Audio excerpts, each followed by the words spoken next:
हाय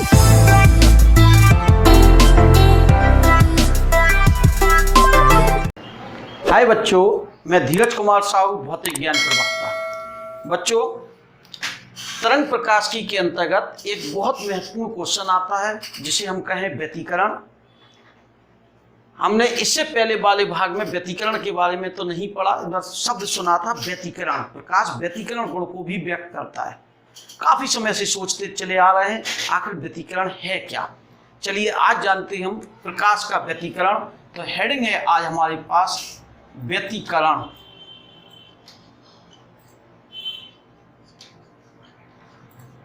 interference. व्यतिकरण interference क्या है? जब किसी माध्यम में समान आवृत्ति की, वर्डों को बहुत ध्यान से सुने, जब किसी माध्यम में समान आवृत्ति की दो तरंगें, जब किसी माध्यम में समान आवृत्ति की दो या दो से अधिक तरंगें एक ही दिशा में एक साथ संचित होती हैं तो उनके अध्यारोपण से एक नई तरंग क्या होती है? प्राप्त। अध्यारोपण, सुपर पोजिशन। अध्यारोपण में क्या होता है? कई तरंगों का मिलना। तो जब किसी माध्यम में समान आवृत्ति की दो या दो से अधिक तरंगें एक साथ एक माध्यम में संचित होती हैं तो उनके अध्यारोपण से नई तरंग प्राप्त होती है, जिसकी कुछ स्थानों पर तीव्रता अधिकतम और कुछ स्थानों पर तीव्रता क्या होती है? न्यूनतम होती है। यानी अध्यारोपित तरंग की तीव्रता, अध्यारोपित तरंग की तीव्रता विभिन्न होती है। कहीं बहुत ज्यादा होती है, कहीं बिल्कुल शून्य होती है, कहीं तीव्रता अधिकतम और कहीं तीव्रता क्या होती है? न्यूनतम होती है। इस घटना को प्रकाश का व्यतिकरण कहते हैं। फिर से एक बार रिपीट करें, क्या कहा? प्रकाश का व्यतिकरण जब किसी माध्यम में दो या दो से अधिक तरंगें जिनकी समान आवृत्ति हो, इनकी आवृत्ति कैसी है? दोनों की समान, एक ही माध्यम में एक साथ संचित होती हैं, एक दिशा में संचित होती हैं तो उनके अध्यारोपण से एक नई तरंग प्राप्त होती है, जिसकी कुछ स्थानों पर तीव्रता अधिकतम और कुछ स्थानों पर तीव्रता क्या होती है? न्यूनतम होती है। इस घटना को प्रकाश का क्या कहते हैं? व्यतिकरण। व्यतिकरण दो प्रकार का होता है। पहला होगा समपोषी व्यतिकरण,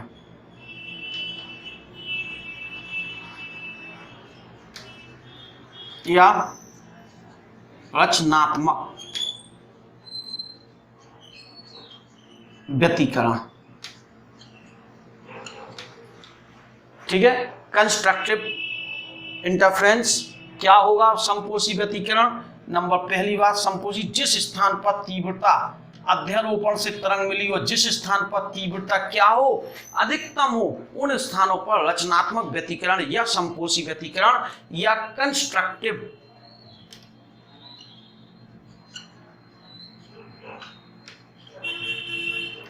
इंटरफेरेंस।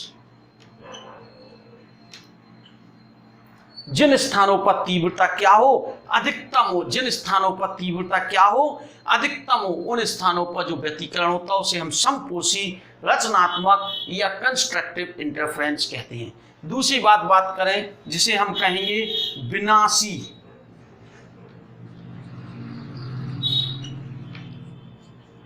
व्यतिकरण। विनाशी व्यतिकरण, डिस्ट्रक्टिव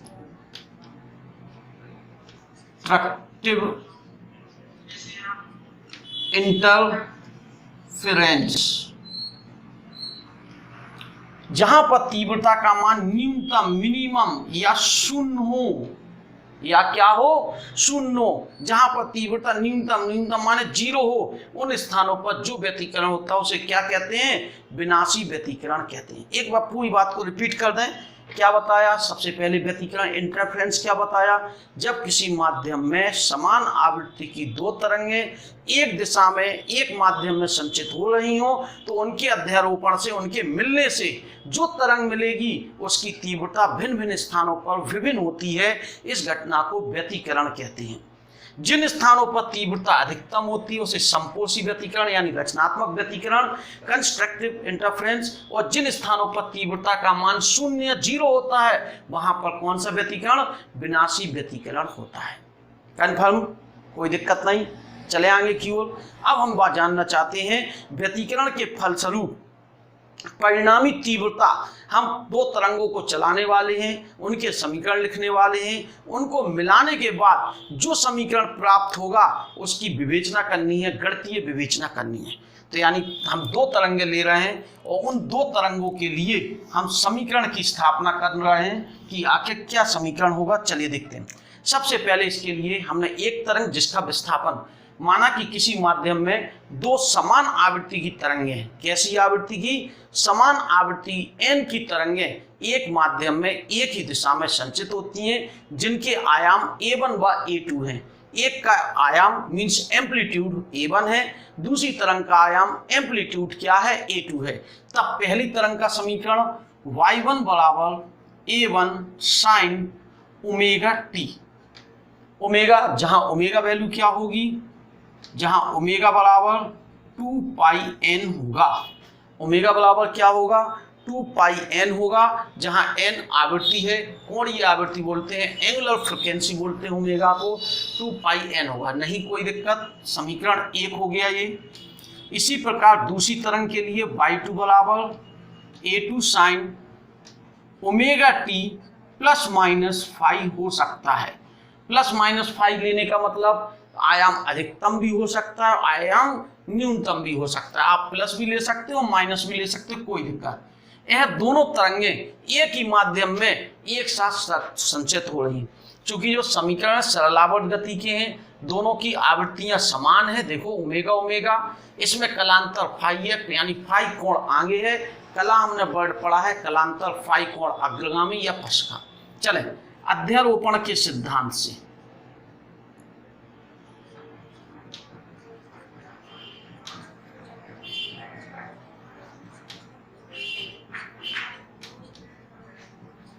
परिणामी तरंग का विस्थापन समीकरण कैसे निकालेंगे? अध्यारोपण समीकरण।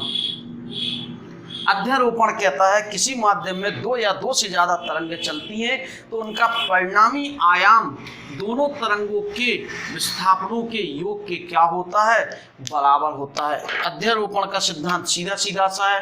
तो y बराबर y1 means a1 sine omega T plus ये रखेंगे a2 sine omega T plus minus 5। आप चाहे तो प्लस भी लिख सकते हैं, आप चाहे तो माइनस। हमने दोनों चिन्ह लिए, कला आगे भी हो सकती है पीछे, यानी इन दोनों के बीच कलांतर कितना है? 5 है। इसको हम सॉल्व करें। y बराबर a1 साइन ओमेगा टी, अच्छा है, सही है, कोई दिक्कत नहीं। a2 यहाँ फार्मूला लगेगा sine a plus B, sine a माने omega T into cos B means cos 5 plus minus cos sine 5 into cos omega T. बात समझे? क्या फार्मूला प्रयोग किया?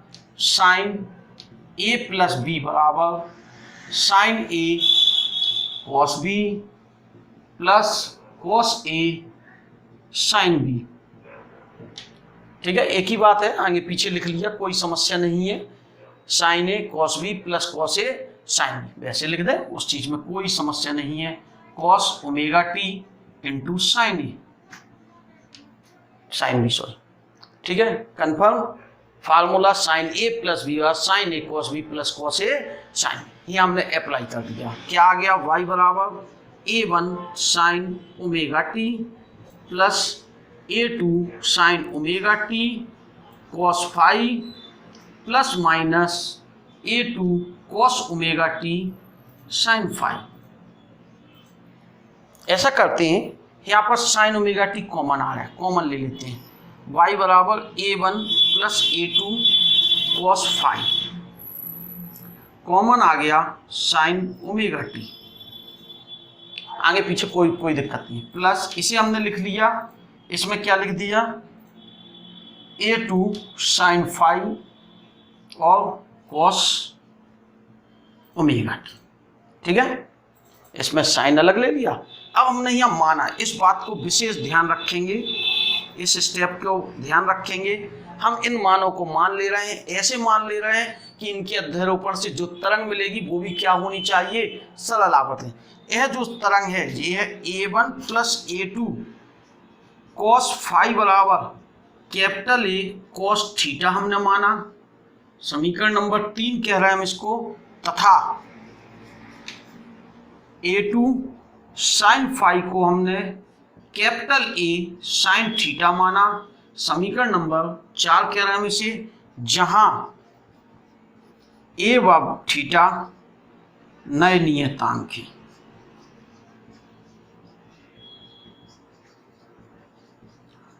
नए नियतांक में कैपिटल ए परिणामी तरंग का आयाम होगा, थीटा परिणामी तरंग का कला होगी। अगर हम इन मानों को इसमें रख दें, अगर हम इन मानों को इसमें हम क्या कर देते हैं, रख देते हैं, तो हमें समीकरण क्या मिलता है इसको समझें। रखो इसको y बराबर, इसकी जगह रख दिया capital A cos theta sine omega T, plus minus इसको लिख दें capital A sine theta cos omega T. हम इसमें से कैपिटल ए बाहर ले लिया, इसे लिखा sign omega T cos theta plus minus cos omega T sine theta. यह समीकरण क्या हो गया, capital A sign omega T plus minus theta. यह भी सरल आवर्त गति हो गई, यानी हमने ऐसे मान माने थे कि जिससे हमें जो परिणामी तरंग मिले वह भी क्या हो, सरल आवर्त गति का क्या हो, समीकरण हो। किसका समीकरण हो, सरल आवर्त गति का क्या हो गया, समीकरण हो गया। अतः परिणामी तरंग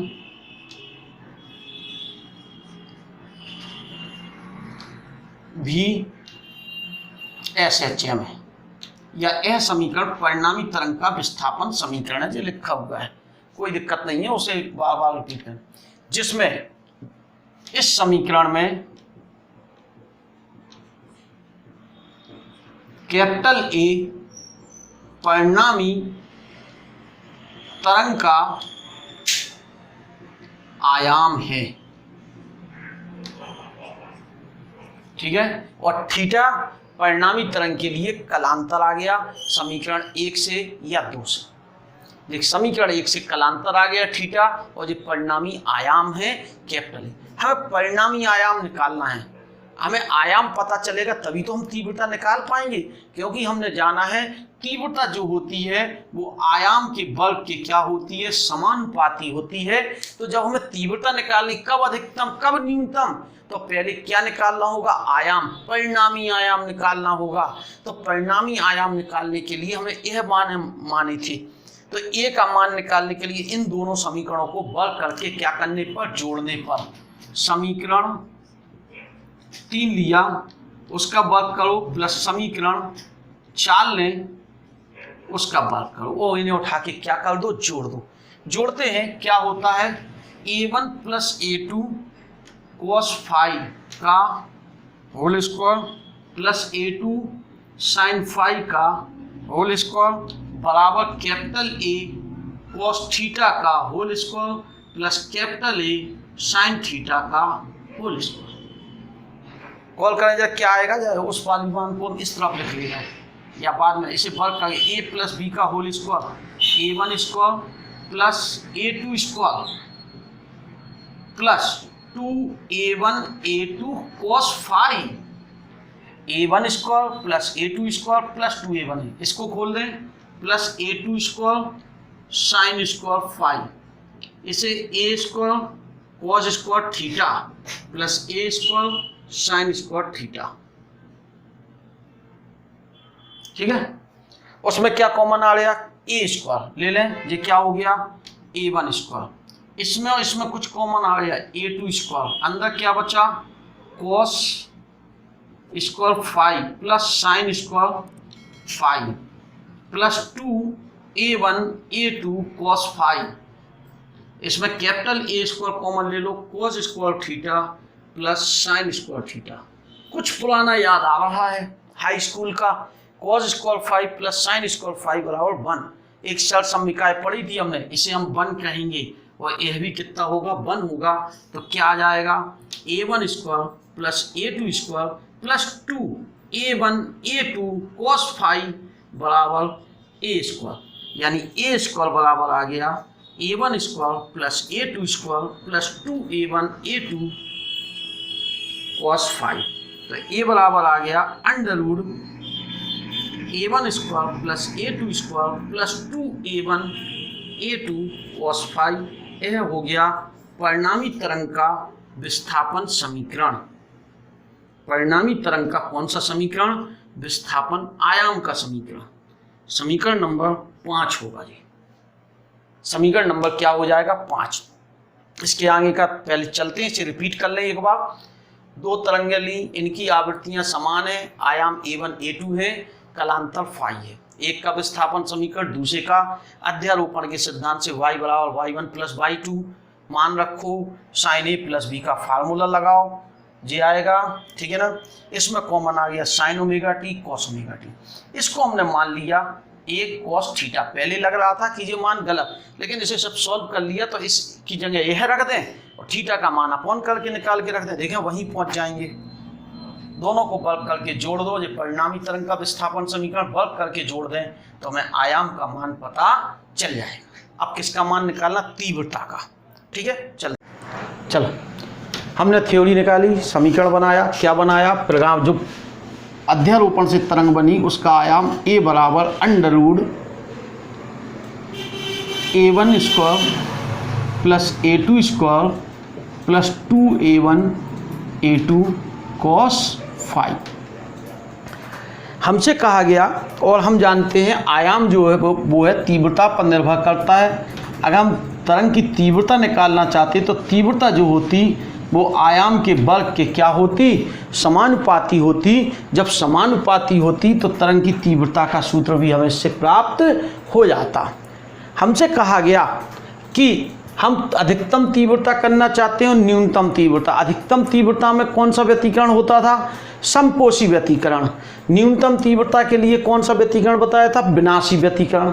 अगर हमसे कहा जाए समपोषी व्यतिकरण तो हम इस तरफ कर रहे हैं, कौन से? समपोषी व्यतिकरण के लिए। किसके लिए बात कर रहे हैं? समपोषी व्यतिकरण के लिए, यानी या अधिकतम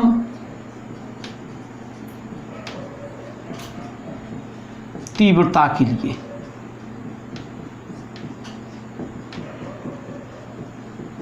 ठीक है। दूसरी जगह चल रहे हैं हम विनाशी व्यतिकरण के लिए। इसी समीकरण 5 से बात करते हैं पूरी। विनाशी व्यतिकरण के लिए या न्यूनतम तीव्रता के लिए हम दो बातें चल रहे हैं। एक बात कर रहे हैं हम समपोषी व्यतिकरण की, पहली, जहां तीव्रता क्या चाहिए? अधिकतम। अधिकतम तीव्रता के लिए आयाम भी क्या होना चाहिए? अधिकतम होना चाहिए। अधिकतम तीव्रता के लिए ए का मान क्या होना चाहिए? आयाम अधिकतम होना चाहिए।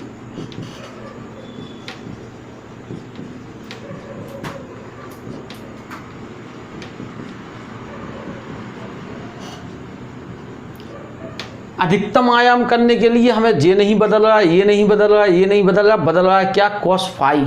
कलांतर हमेशा हर क्षण क्या हो रहा है? बदल रहा है। तो अधिकतम आयाम के लिए किसका मान? कॉस फाई का मान अधिकतम होना चाहिए। कॉस फाई क्या होना चाहिए? अधिकतम। कॉस फाई का अधिकतम मान होता है +1। अरे कॉस के मान हमारे -1 से लेके कहाँ तक के बीच बदलते हैं? +1 के बीच बदलते हैं। तो अधिकतम तीव्रता के लिए आयाम अधिकतम होना चाहिए। इसको अधिकतम करना है तो इसमें कॉस फाई का मान क्या होना चाहिए? अधिकतम होना चाहिए। कॉस फाई का मान अधिकतम कर दिया। कॉस फाई अधिकतम कितने कितने के मान होते? कॉस 0 का मान या कॉस 2 पाई का मान +1 या cos 4 पाई का मान +1 या cos 6 पाई का मान +1। यह क्रम चलता जाएगा। व्यापक रूप से हम इसे लिख दें cos फाई बराबर cos 2m पाई लिख सकते हैं, जहां m बराबर 0 1 2 3 डॉट डॉट डॉट, यानी कलांतर जो होगा cos फाई बराबर क्या होगा 2m पाई होगा। कौन से व्यतिकरण के लिए? समपोषी व्यतिकरण के लिए कलांतर इतना होना चाहिए जहां m के मान जो स्टार्ट होंगे वो 0 1 2 3 4 एंड सो ऑन होंगे, तो हमने कलांतर। इसी तरह हम विनाशी व्यतिकरण के लिए तीव्रता न्यूनतम तीव्रता के लिए आयाम का मान क्या होना चाहिए? आयाम का मान न्यूनतम होना चाहिए।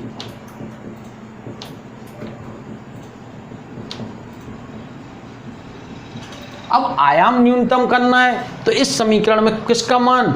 cos फाई का मान, अर्थात क्या होना चाहिए? cos फाई का मान न्यूनतम, और न्यूनतम कितना होता है? -1। तो हम cos फाई का मान न्यूनतम रखेंगे, -1 रखेंगे, तो हम इसको शॉर्ट तो ये लिख दिया -1 किसका मान होता है? cos पाई का मान -1, या cos 3 पाई का मान -1, या cos 5 पाई का मान -1। इन मानों पर हमें क्या होंगे? न्यूनतम मान -1 प्राप्त होंगे। तो cos 0, cos 2 पाई, cos 4 पाई, cos 6 पाई +1, cos पाई, cos 3 पाई, cos 5 पाई, इन सब के मान क्या होते हैं? -1। देखें cos फाई बराबर शॉर्ट में लिख दें cos 2m -1 इंटू पाई। cos से cos हटा दें तो कलांतर क्या आ जाएगा? 2m -1 इंटू पाई आएगा कलांतर। कौन से व्यतिकरण के लिए है? विनाशी व्यतिकरण के लिए। विनाशी व्यतिकरण के लिए फेस डिफरेंस मीन्स कलांतर इतना होगा जहां m के मान क्या होंगे? m बराबर 1 2 3 4 एंड 0 नहीं होगा। केंद्र पे हमेशा अधिकतम होता है, केंद्र के बाद आपको विनाशी व्यतिकरण प्राप्त होगा। अगर हमसे कहता कलांतर निकालें, समपोषी व्यतिकरण के लिए क्या निकालना है? पथांतर निकालने जा रहे हैं। क्या निकालने जा रहे हैं? पथांतर। तो कलांतर बराबर सूत्र होता है 2 पाई अपॉन लैम्डा इंटू पथांतर। फर्स्ट ईयर में पढ़ा था हमने, ठीक है। पथांतर बराबर क्या हो जाएगा? पथांतर बराबर लैम्डा अपॉन 2 पाई इंटू कलांतर। कलांतर का मान रख दो, क्या आएगा? लैम्डा अपॉन 2 पाई। कलांतर की वैल्यू जो लिखी 2m पाई, कुछ कैंसिल हो गए, पाई टू पाई कैंसिल हो गया, तो पथांतर क्या आ गया? m lambda. किस व्यतिकरण के लिए? समपोषी व्यतिकरण के लिए, जहां m वैल्यू जो होंगी 0 1 2 3 एंड सो ऑन होंगी। अगर हम 0 रख देंगे, अतः 0, अगर 1 रख देंगे लैम्डा, 2 रख देंगे 2 लैम्डा, 3 लैम्डा, इन स्थानों पर कौन सा व्यतिकरण होगा? समपोषी व्यतिकरण होगा, ठीक है। समपोषी व्यतिकरण इन स्थानों पर होगा। ऐसे ही उसमें हम बात करें पथांतर निकालना चाहते तो कैसे निकलेगा पथांतर? चलिए इसका पथांतर निकालने का प्रयास करते हैं। इसका पथांतर कैसे निकालेंगे हम इसको सोचते हैं।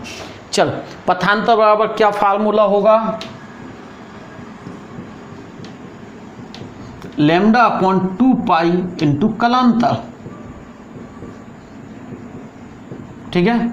मान रखो लैम्डा अपॉन 2 पाई, इसकी वैल्यू है 2m -1 into pi, pi to pi cancel, क्या आ गया पथांतर? 2m -1 लैम्डा बाई 2, जहां m वैल्यू क्या है? 1 2 3 4 एंड सो ऑन। इन स्थानों का अगर 1 रख दें, अतः 1 रखो जरा, क्या आएगा? 2 में से 1 जाएगा 1 लैम्डा बाई 2। 2 रखो, 2 दूनी 4 में से 1 जाएगा 3 lambda by 2, 5 lambda by 2 dot dot dot. इन स्थानों पर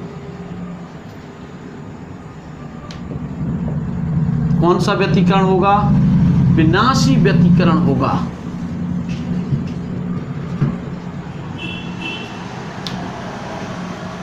क्या चीज जान गए हम? समपोषी व्यतिकरण के लिए cos फाई का मान +1 और विनाशी व्यतिकरण के लिए cos फाई का मान -1। समपोषी व्यतिकरण के लिए कलांतर सामने लिखा है, विनाशी व्यतिकरण के लिए कलांतर यह लिखा है। समपोषी व्यतिकरण के लिए पथांतर यहाँ पर है और विनाशी व्यतिकरण के लिए पथांतर है। इस प्रकार से हम इनमें मान रखकर कब समपोषी मिलेगा, कब। अब गौर करें, अगर हम यह मान इसमें रख दें तो समपोषी व्यतिकरण पर अधिकतम आयाम ए मैक्स क्या होगा? रखो यहाँ पर, इसका मान +1 रखेंगे, क्या आएगा? √A1² + A2² + 2A1 A2 into +1 क्या आ जाएगा? A1 + A2 का होल स्क्वायर का रूट, यानी यह मान आ जाएगा कितना? A1 + A2। तो समपोषी व्यतिकरण के लिए अधिकतम आयाम जो होगा वो ये होगा। अब विनाशी व्यतिकरण के लिए, जो समपोषी के लिए, हम विनाशी के लिए बात करें तो क्या होगा? ए मिनिमम कैसे निकालोगे? √A1² + A2² + 2A1 A2 -1, यानी यह आएगा A1 डिफरेंस A2 का होल स्क्वायर का रूट। कितना आ जाएगा जी? A1 difference A2। अगर हम इनके आयामों का अनुपात निकालना चाहें तो क्या मिलता है, हम उसको समझें।